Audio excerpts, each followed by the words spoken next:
Nork uste zuen, uda garaian aktualitatea moteldu egiten denik, tira, Kataluniara goaz zuzenean, Kataluniako gobernuak Guardia Zibilari sarrera galarazi baitio Generalitatera jo dutenean. Ez da ordea, gaur eskuartean dugun albiste bakarra, doinu hauek beste norabait garamatzate eta Gernikatik gaur abiatu da udako kalera martxa.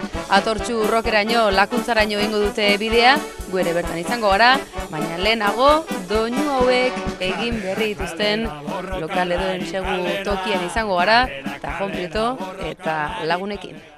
11 albiste ditugu beraz gaur zuentzako bilduta, hasteko eta behin lerroburuak.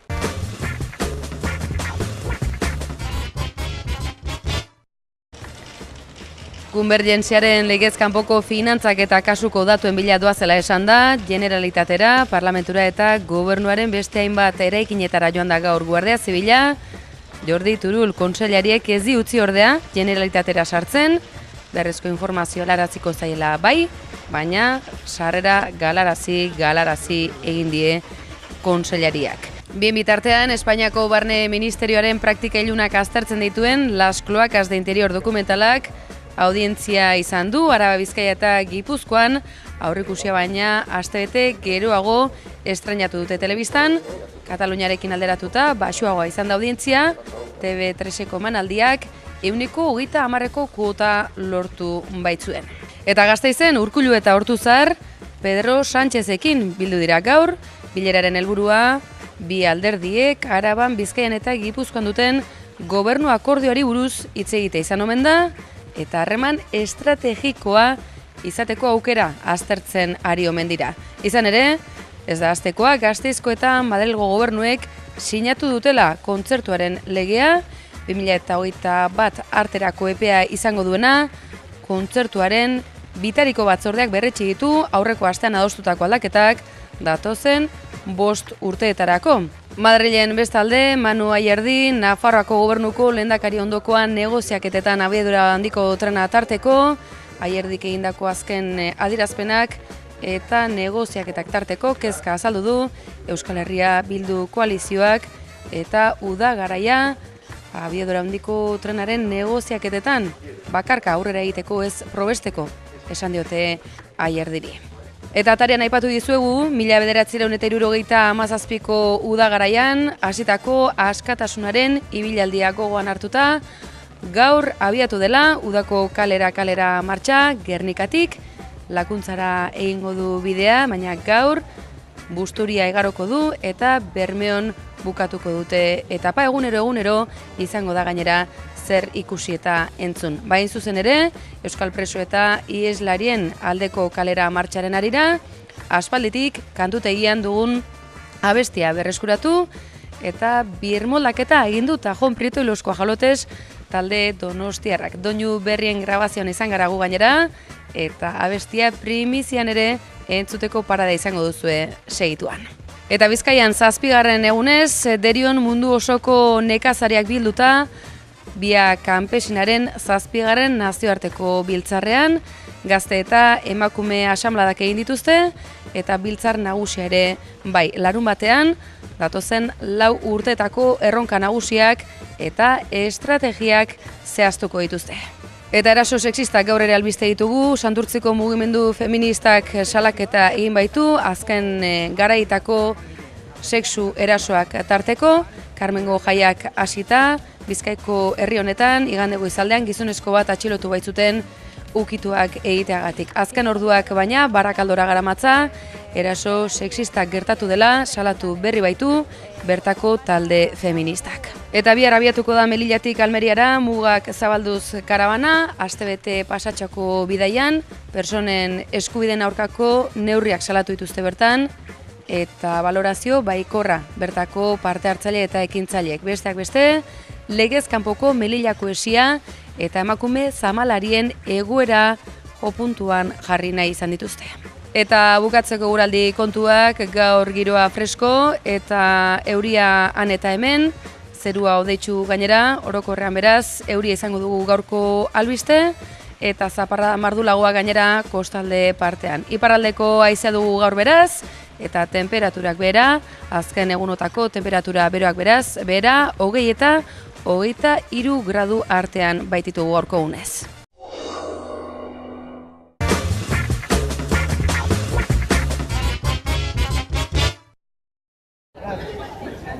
Mugitua Kataluniako erakundeera. 103 auzian inputatuta dagoen Germa Gordoren inguruko informazioa eskuratzeko aitzakiarekin, Guardia Zibila Kataluniako Parlamentuan, Generalitatean, Justizia Sailean eta Telekomunikazioen eta Informazio Teknologiaren Zentruan sartu da informazio eske. Hasieran, Kataluniako gobernuak Generalitatean sartzea debekatu diela erran bada ere, Espainiako gobernuak laster jakinarazi du Guardia Zibilak arazorik gabe jaso duela informazio guztia. Generalitatean sartzen lehenak, Guardia Zibilaren bortza agente izan dira goizeko 11:00 gutxiak inguruan, kalez jantzita. Eta 12:30 Jose Grinda antikorrupzio fiskala ere agertu da Generalitateko ate nagusitik.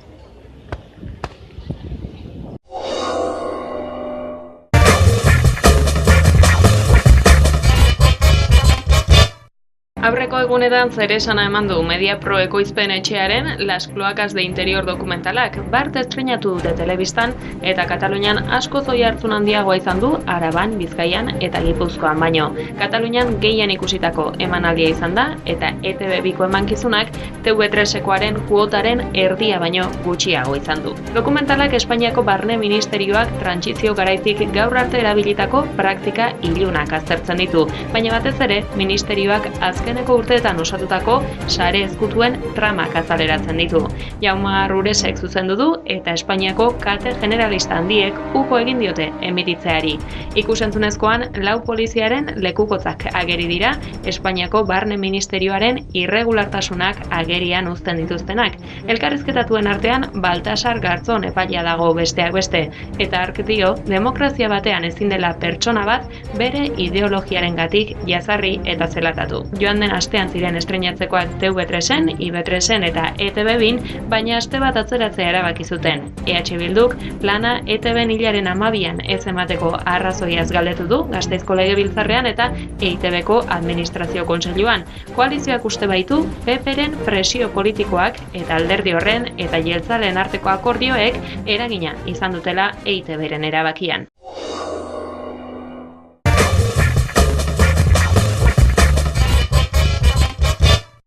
Pedro Azpiazu, Eusko Jaurlaritzako Ogasun Sailburuak eta Araba, Bizkai eta Gipuzkoako aldun nagusiek Madrilen berretsi dute kontzertu ekonomikoaren akordioa. 2017-2021 bateko epealdirako kupoaren legea sinatu dute Espainiako Ogasun Ministerioan, baita aurreko astean adostutako aldaketak ere legean. Jaurlaritzako ordezkarien arabera, 2021 urtera arteko finantza egonkortasuna lortu dute eta 2007tik Madrilekin zeuden desadostasunak konpondu dituzte. Sinatutako aktak 11 akordio jasotzen ditu, 20 artikulu inguru aldatu dira legean eta Espainiako gorteek onartu beharko dute akordioa uda bukaeran. Urteko legeak 2017ko kupua 1.300 milioian ezartzen du eta 5 urteko aldi horretarako 6,24an egozpen indizeari eusten dio.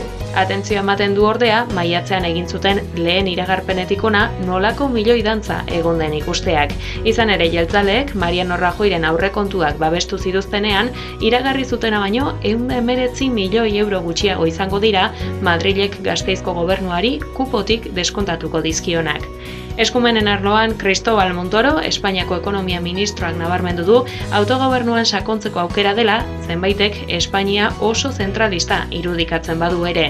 Ez da Madrilen jeltzaleen jarreraz poztu den bakarra Montoro, Soraya Sáez de Santamaria, Espainiako presidente ordeak ere, argi utzi baitu Gasteizko gobernuaren jarrerak Espainiaren egonkortasunari ekarpena egiten diola, eta bide batez katalanei ere mezua bidaltzeko baliatu du. Creo que los gobiernos que apuestan por esta forma de trabajar y por esta forma de gobernar, refrendan la confianza de los ciudadanos. Los que apuestan por el extremismo, por el fanatismo, por aislarse, acaban aislándose solos en las acciones electorales. Horren arira, Josu Erkoreka Lakuako bozeramaileak esan du, nork bere hitzarmenak egokien iruditzen zaioneran janzten dituela. Jeltzaleek ordea, aurreko legealditik mahai gainean zituzten konpromisoak bermatzeko helburua dutela nabarmendu du Erkorekak.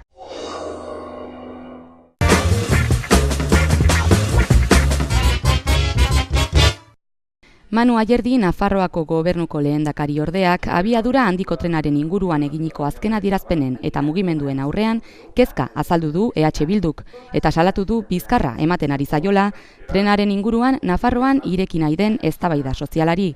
Madrilen erabaki baino, Nafarroako herriak eztabaidatu beharko lukeelako zer nolako tren mota nahi duen. EH Bilduren hitzetan uda profitatzen ari da Ayerdi Madrilekin negoziazioetan jarraitzeko eta HTaren inguruko erabakiak abiadura bizian doaz. Ayerdi elite ekonomiko eta politiko batzuen interesei men egiten ari zaiela iritzi dute eta UPNren garaian bezala bizkarra ematen ari zaio Nafarroaren beharrei. Kezkaz ikusten ari gara aldaketaren eremuko gehiengo sozial eta politikoak daukan eskaera, daukan jarrera Madrilera eraman ordez, nola ari zaion men egiten elite eta talde jakin batzuen presioari. Pentsarazi nahi digute beste alternatibarik ez dagoela, Espainiako gobernuak planteatzen dituen aukera mugatuak baino. EH Bildutik uste dugu, baietz, badaudela bestelako alternatibak eta pres gaude esertzeko eta pres gaude hitz egiteko beste alternatiba horien inguruan benetan Nafarroak dituen beharrak elkarrekin aztertuta. Era berean, Ruizek adierazi du eragile sozial eta politikoekin aldaketaren bidean lanean jarraituko duela EH Bilduk eta haien asmoa ere bada, geroa bairekin AHTaren inguruan eztabaidan jarraitzea eta adostasun batera heltzea.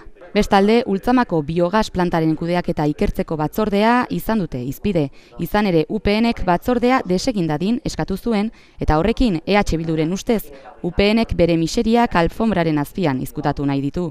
Fiskalak ebatzi zuen biogas plantaren kudeaketan ez zuela delitu penalik atzeman, baina txostenek baieztatu dute irregulartasunak egon zirela. Seheki ikertu behar delako benetan, bertan, kudeaketa horren baitan gertatu diren irregulartasun guztiak. Alde batetik udalak berak esleipen egiterakoan betetako irregulartasunak, eta bestetik enpresa pribatu batek ere kontzeptu berberarengatik, inbertsio berberarengatik, bi diru laguntza jaso izanagatik. Kontos txostenak berak eta fiskaltzak berak bere autoan ontzat ematen dute, irregulartasun horiek existitu egin zirela. Jorratu duten beste puntu bat, bihar izanen duten bozeramaileen batzorde berezia izan da, Konptos Ganbera eta Espainiako kontuen ganberaren arteko aferaren inguruan eztabaidatuko dute. EH Bilduren aburuz, Nafarroako herria ofentsiba birzentralizatzaile baten aurrean dago, izan ere Nafarren eskubideak eta foruen legeak ezartzen duten eskumenak urratzen eta txikiagotzen ari dira, eta eskatu du foru hobetzearen legearen erreformarako eztabaidari ahalik eta laizterren heltzeko. Foru hobetzearen 35. urteurren hau beteko den honetan, gure ustez, inoiz baino bigenteago dago, inoiz baino beharrezkoagoa da foru hobetzearen erreformarako eztabaida sozial eta politikoari heltzea. Gero eta gehiago eta beste behin agerian gelditzen da balizko aldebikotasun horren falazia. Eta hori soilik ez UPNren beste kudeaketa kaskar bati ere egin dio erreferentzia Ruizek. Beste adibide garbi bat ezagutu dugun honetan, eta badaukagu zifra zehatza, garraioaren hiria delako kudeaketa horren ostean ere 51 milioi ordaindu beharko dituenean Nafarroko gobernuak berriro ere UPNek utzitako pufo horren ondorioz, ez dauka esanka ez buru, UPNek halakoak eskutatu nahi izaten jarraitzea.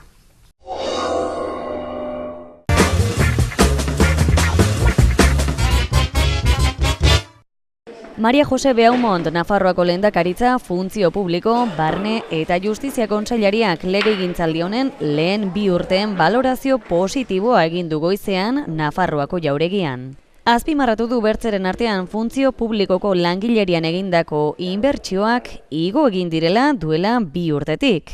2018an 1.109 milioi euroko inbertsioa egin zen, eta aurtengorako 2017 honetarako 1.258 milioi euro bideratu dituzte. Beaumontek adierazi du kalitateko zerbitzu publikoak eta giza baliabide nahikoak bermatzeko lanian ari direla eta datozen 2 urteetan ere politika berarekin jarraituko dutela. Egindakoari dagokionez, ordainsariak era batean itzuli direla adierazi du 2012tik 24 milioi euroko zorra baitzuen horretan gobernuak. Zerbitzu desberdinetarako lan eskaintza publikoak burutu dituztela ere adierazi du eta datozen 2 urteetarako bertze hainbat lanpostu sortzeko eskaintza publikoak eginen direla ere iragarri du. Bertzalde suhiltzaileen eta foruzaingoaren errekurtso materialetan egindako inbertsioa ere adierazgarria izan dela adierazi du kontseilariak. Foruzaingoaren legeari dagokionez ordea sindikatuekin akordiora iristeko itxaropena adierazi du Maria Jose Beaumont kontseilariak. Informazio ofizialik helarazi ez diotela erranduen arren, aitortu du bilerak burutzen ari direla akordio hori lehenbailen lortzeko.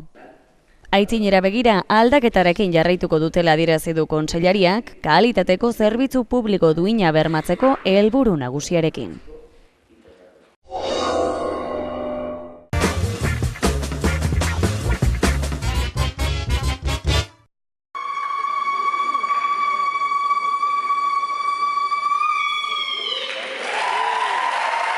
Munduko laborari elkarterik handiena, Labia Kanpesina, Derion ospatzen ari da nazioarteko 7. konferentzia.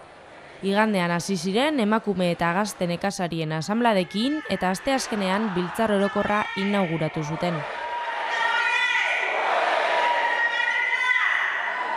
Mundu osotik etorritako 600 nekazari inguruk 20 milioi militanteren ordezkaritza egingo dute kongresuan. Biltzarrean, nekazari txikien eskubideez, elikadura burujabetzaz, agroekologiaren defentsaz eta lurra berreskuratzeaz arituko dira. Nekazarien aurkako errepresioa eta indarkeria ere salatuko dituzte 2016an Hondurasen eraildako Berta Cáceres gogoan dutelarik.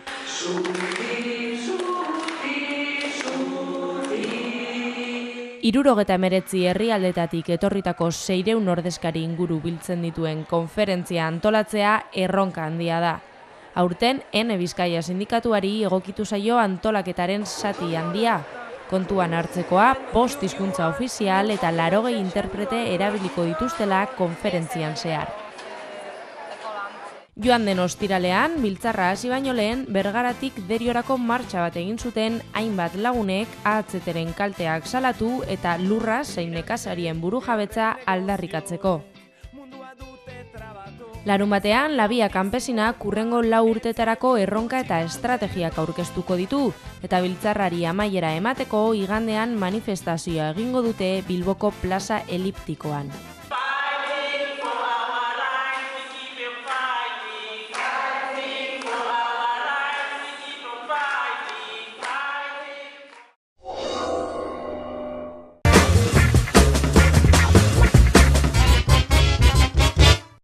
Bandera, moreak, airean.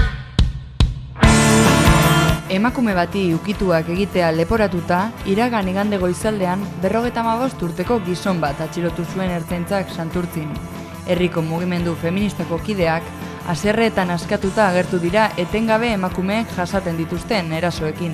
Emakume izatea gaitik ezin gara parrandan ibili, ezin gara bakarrik pote bat hartu, ezin dugu dantzatu, ezin ditugu eskoteak etaman, orduan, hemen gaude, naskatuta gaudela esateko, aski dela izateko, gaua, jaiak, eguna, kaleak gureak direla esateko, eta ozen entzuteko Santurtziko herrian, ezin ditugula olako jarrerak eta erasoak isilpean mantendu. Meizenaren alde gabiltzanak. Protokoloa da printzipioz informazioa jaso eta horretan kaleratera ikustarazteko erasoak daudela, ze azkenean emakumeok tamalez ez dauzkagu telekomunikabideak gure alde, ez dauzkagu egunkariak gure alde, ez dago kalean gure mezuaren importantzia, eta ze importantzia daukan erasotua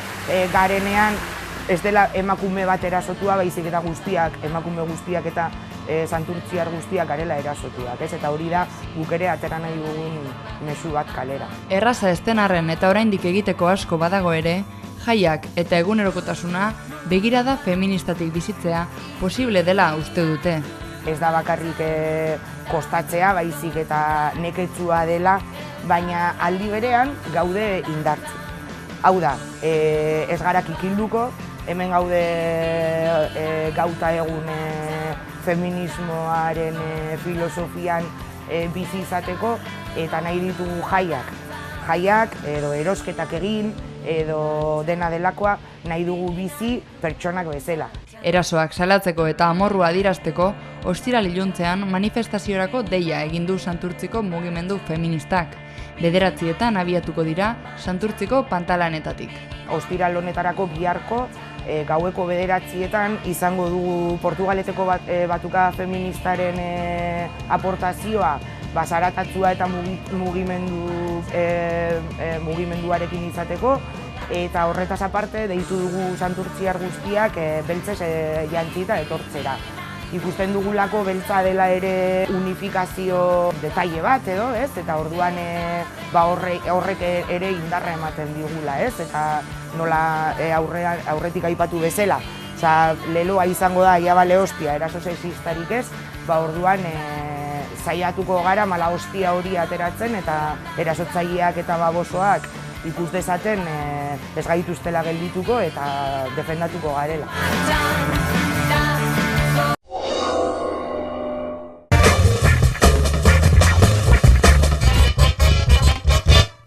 Azken txanpan sartu da mugak zabalduz karabana. 3 egunez Espainiako gobernuaren eta Europaren migrazio politikak salatu ondoren, Melillatik Almeriarako bideari ekingo diote bihar eta handik itzuliko da autobus bakoitza bere lekura. 100 lagun ari dira karabanan parte hartzen eta Euskal Herritik joandakoak 250 inguru dira. Egon gara 4 egun bidaiatzen. Egon gara Bardenesetan elkartu ginen Euskal Herriko autobusak, Madrilera joan ginen, kongresura, han gizakate bat egin genuen, giza eskubideak errespetatu dadila eta gobernuak zerikusi handia daukatelako haiek direlako errudunak ez. Espainiako eta Europako migrazio politikak kritikatu dituzte eta azaldu dute hoien ondorioz milaka etorkin hiltzen direla. Besteak beste, deportazioak egiten dituzten hegazkin konpainien eta etorkinen internamendu zentroen aurkako mobilizazioak egin dituzte. Bartzelonako aireportuan gertatutakoak salatzeko badakizu nola deportazio bat saihestu zuten Bartzelonako hainbat kideek eta atxilotuak izan ziren bagu hoien elkartasunez erabaki genuen zerbait egin behar zen eta erabaki genuena izan zen aireportura joan.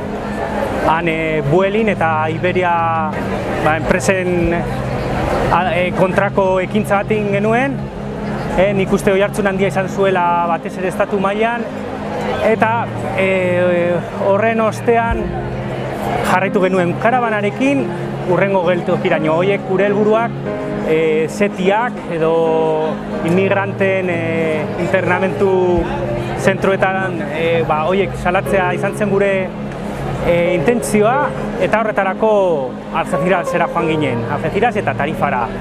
Han gure alderrekapenak Fiesen kontra izan ziren. Melillan Guardia Zibilak mugaraino iristeko aukera oztopatu badie ere, karabanako ekintzaileek aukera izan dute zamalanetan aritzen diren emakumeen egoera ezagutzeko. Melillako kasuan gainera, bereziki salatu dute etorkinen sarrera oztopatzeko eraikitako harresia legez kanpokoa baita. Hemengo porteadoren, euren soinean zama handia daramaten emakumezko porteadoren egoera salatzea, eta batez ere Melillan altzatu egin zen 6 metrotako esia salatu nahi dugu. Hori da esi horrek ez ditu nazioarteko legediak betetzen, eta sortzen ari dena da sekulako txikizioa Mediterraneoan.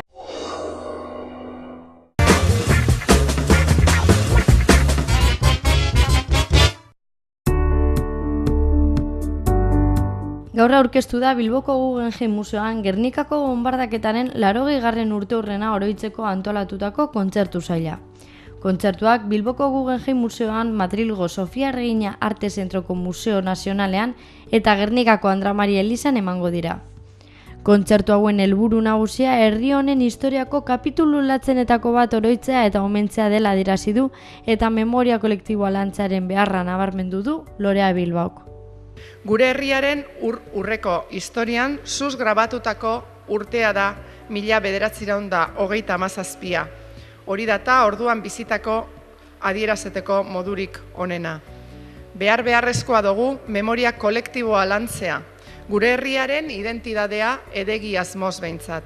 Gure historia ezagutzeak aukera paregabea emoten dauzku gure herriaren egungo egoera ezagutzeko eta gure etorkizuneko proiektua irizpide argiakaz eraikitzeko. Horregaitik gagoz gaur hemen, kontzertu ziklo honen aurkezpenean. Kontzertu emanaldi hauek irailean izango dira. Lehena Gernikako Andra Maria Elizan izango da, irailaren 22an.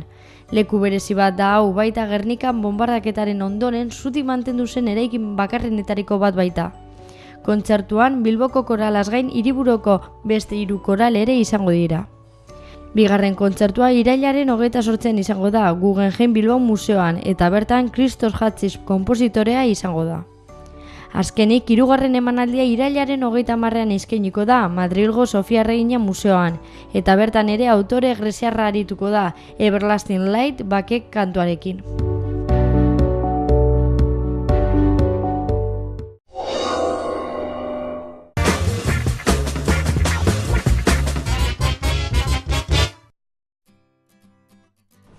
Gaur hasiko da udako kalera martxa, preso eta ieslarien eskubideen eta duintasunaren alde. Gernikatik atera eta Lakuntzan atortxurroken amaituko da ibilbidea, uztailaren 27an. Martxak 127 kilometro izango ditu osorik, eta 15 herritik pasako da Bizkaiko, Gipuzkoako eta Nafarroako lurraldeetan zehar. Aurreneko etapa Gernikatik irten eta Ondarrun amaituko da. Sortu, Lab eta Ernaik osatutako plataformak jendearen babesa helarazi nahi die presoen kolektiboari.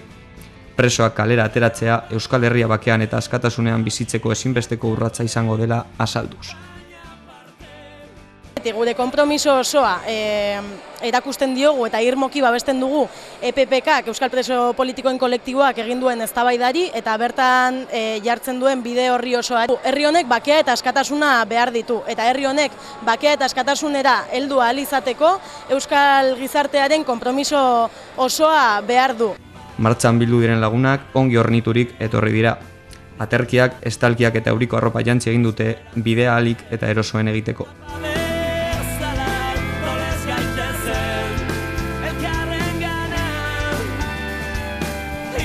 Bidea hasi baino lehen, segurtasun neurrien errepasoa egin dute, istripuak ekiditzeko. Tartean, jaka erreflektanteak une oro jarrita eramatea eta 2 pertsoneko ilaran bidea egitea. Lehenengo etapan 100 lagun baino gehiago izan dira, eta martxak aurrera joan ahala lagun gehiago gehituko dira herri bakoitzean. Freskatzen dagoz txampain botilak, prest dagoz ondo etorriak.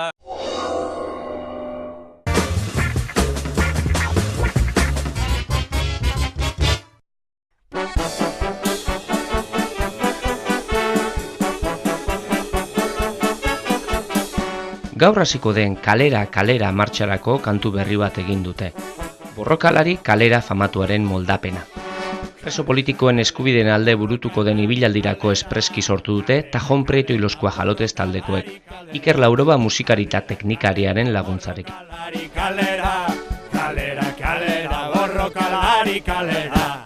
Hamar egunez iraungo duen ekimenaren soinu banda izan nahi du kantuak. Garai batetako doinuak eraberritu eta irauliaz. Hor gabiltza, kalera martxa hasi behar dela eta eskatu digute. Ez dakit oso seguru dauden ze eskatu digute, baina abesti bat grabatzeko eta gaur bukatu dugu, da ja nahaztu eta kalerako prest da hon. Abesti baten bersioa da edo, ze aldatu da abesti originaletik?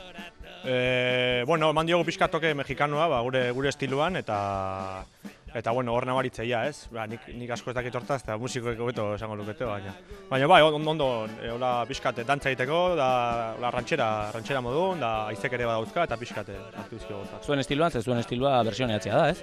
Bai, totalmente, gure estiloa versionatzea eta gure destinoa disolbatzea da, baina bai, eta, bueno, bai, parmixa, bai. Eta, bueno, pixkat kalerako abesti egingo zute, baina aparte ere kalera martxan parte hartuko zute, kontzertun batian, okerrez banago? Bai, baguaz hogeian, uztailan hogeian, 22 markatu, Ondarrura, eta, bueno, ja, 3. eguna izango dute uste martxan, eta, ondo torreka pixkat ez, salsa pixkat eta dantza pixkat ditu gaukera. Entzun bezala, tajonekoak larunbata honetan izango dira Ondarruan. Kaleraren kanta berriaz aparte, beste hainbat kantu eta bestelakoak eskaintzen. Kalera, borrokalari, kalera. Kalera, borrokalari, kalera. Kalera, borrokalari, kalera. Ire indarraren beharra diagu, gure indarrarekin batera. Ire indarraren beharra diagu, gure indarrarekin batera. Hortxe, bukatzea. Spoilerra. Negoziatzen, si quieres un chalet, afíliate a UGT. Si quieres un chalet, afíliate a UGT.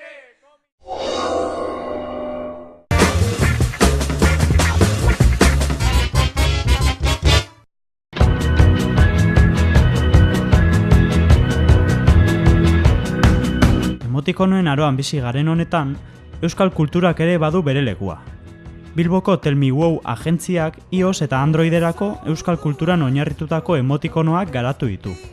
Oindala hile batzuko ginen bildute Tell Me Wowko kideak Roberto Garrido, iOSeko garatzailea, eta Iban Pretel, Androideko garatzailea, eta egon ginen pentsetan, zelan egunero abeltzen dugu zen emotikonoak, eta zergaitzik ez teko guzen gure propioak, euskal emotikonoak, euskal mojiak.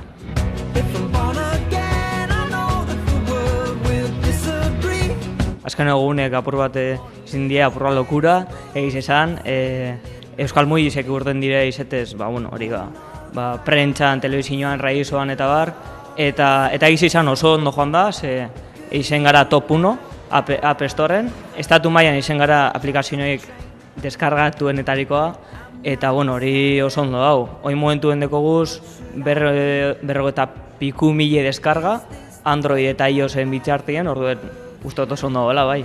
Argi dago ondioko lanen biogula euskal mojin, gauza batzuk hobetu behar die, baina bai, etorkizunerako seguru emotikono barri sekatako guzela, bai.